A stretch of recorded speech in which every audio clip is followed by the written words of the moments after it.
So this horrific organization, ISIS, that we learned in the prior lecture, has taken territory, has swept into eastern Syria and northern Iraq. What is it that they believe? What is their ideology? What are the ideas that motivate them to engage in these horrific acts? You know, as we learned, they had a historical linkage with Al-Qaeda, so it's not at all surprising that they have certain commonalities in their ideology. Both organizations believe that the West is at war with Islam and Muslims and is suppressing them. And second, that they both desire to have a governance of some sort under 7th century interpretation of Islamic law. And they reject all current law, man-made law, whether it's from a democracy or other form of government, because it's not law that's made from God. They also believe that those that do not abide by these strict practices from the time of the Prophet Muhammad in the 7th century, that those individuals are not true Muslims, even if they call themselves Muslims today. They also believe that the use of violence against civilian populations, to establish this governance under Islamic law is religiously justified. Indeed, they would argue religiously mandated. And that those who die to try to further this cause, this concept, this idea, that those individuals will be rewarded in the afterlife. But there are a lot of differences between Al-Qaeda and ISIS. And let me focus on those. First of all, ISIS prioritized this concept of the caliphate. A caliphate that had not existed since the height of the Ottoman Empire. And even those who believed in even stricter ideas would say that there hadn't been a real caliphate for many, many centuries. Because they didn't believe in the legitimacy of the Ottoman Empire or that it was sufficiently religious. In any event, they believe that this whole concept of having territory where Muslim law was in primacy was central to the whole religion of Islam. And that an individual, part of their Islamic duty and part of their Islamic experience was to actually pledge loyalty to this caliph. They believe the caliph must be from the Qurashi tribe, and the al-Baghdadi, who declared himself to be the caliph, was indeed a Qurashi, whereas bin Laden was not. They believed that they could not only establish a caliphate, but it was a religious duty to expand the caliphate through the use of force, this concept of offensive jihad, where they would use violence to expand the caliphate and against all the oppressors, non-Muslims, who they believe were apostates. And they also don't believe in they call themselves a state, but they don't believe even in the concept of borders, because borders mean that you have some sort of other nation state, and they don't respect the process that brought about these nation states. So they don't respect any borders in the international sphere, and took great pride in the notion that they erased the border between Iraq and Syria, where they took control. This idea of the caliphate, of creating a society governed by Islamic law, required not just the recruitment of males who are willing to fight and die for this cause, but also the recruitment of women, women to have society functioning, to reproduce and create the next generation of people to populate this state, to do all kinds of functions in the society. Very different from Al-Qaeda, which was very closed, very secretive, and rarely included women in any of their activities. And to have a functioning state, a functioning society, ISIS believes strongly in the training of young children to become fighters, indoctrinating them at an incredibly young age to be essentially willing to be martyrs for the cause and to believe in this extreme ideology that ISIS was spreading.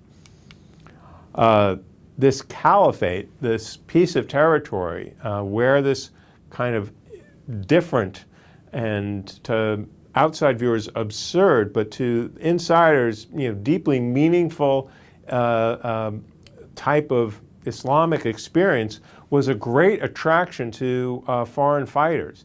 Tens of thousands coming from the region, coming from Europe. Of course, the vast majority of Muslims around the world are horrified by what they saw in ISIS and had no attraction to this ideology. But people on the fringes of society were attracted to this idea, a place they could go to have a new, what they would believe were some sort of genuine Islamic experience. And that's why ISIS grew so much strength and power from this recruitment of outside foreign fighters and Westerners, women, young women as well, coming to try to create this, this state, this new thing that was being created. This caliphate was also necessary to have territory, to actually have some sort of infrastructure in which to implement this 7th century interpretation of Sharia law. So very quickly, the Islamic State creates institutions, government agencies, courts to enforce law, to inflict certain types of penal punishment, police forces.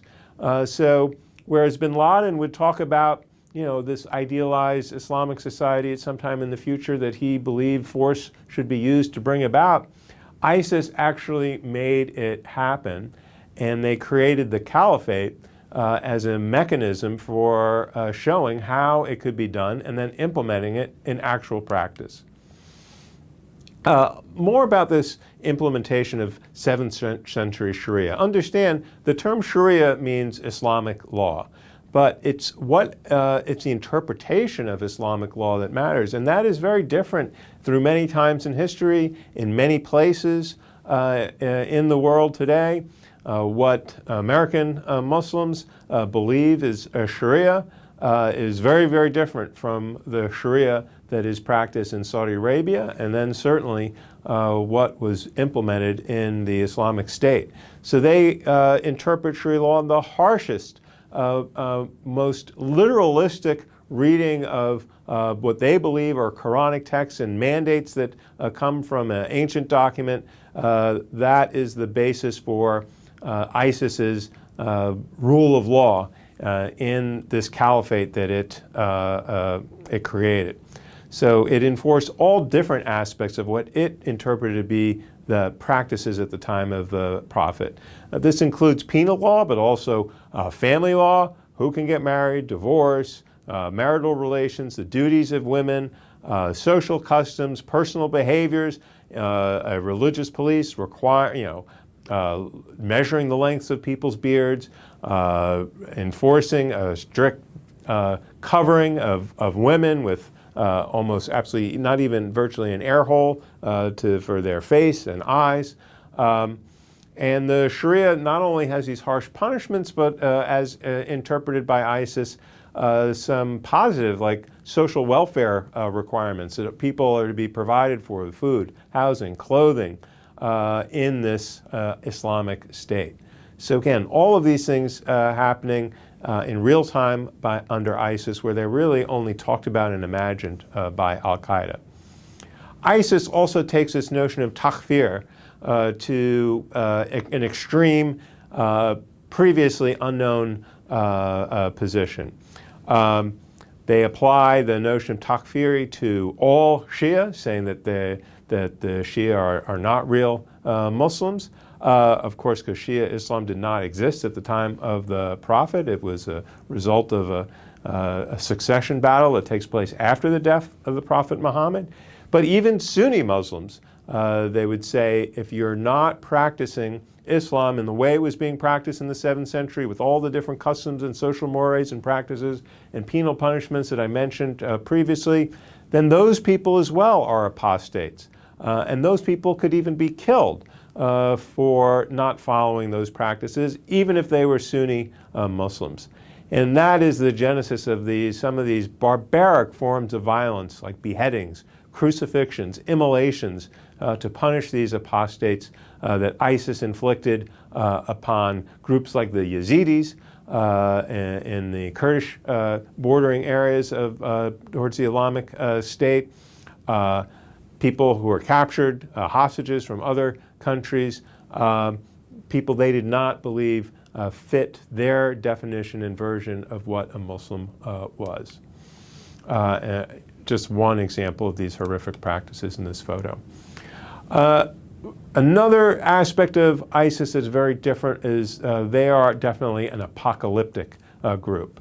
Bin Laden really didn't talk about the end of days or some sort of notion of an apocalypse, but ISIS sees everything they're doing as building towards a glorious, violent ending of not only Muslim and Islams, but of the whole world.